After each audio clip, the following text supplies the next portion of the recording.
ating Pangulo na pakiusapan po sila. Kayo po, wala po ba kayong plano bilang Pangulo ng ating bansa para pakiusapan mo sila na huwag nang ituloy yung impeachment dahil baka abala nga naman po sa trabaho ng ating gobyerno at syempre sa buhay at pamumuhay ng ating mga kababayan? The Senate has no choice. The House has no choice. They have to do this now. Once the impeachment complaint was filed, tumakbo na ang proseso.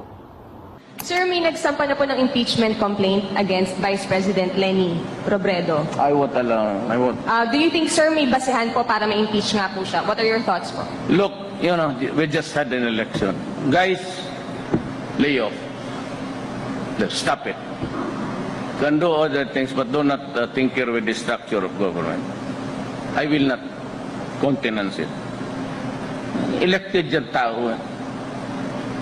So, why do you have to sit just because he keeps on harping on me? Yeah, this is democracy. It's freedom of speech. Wala naman, there are no overt acts committed.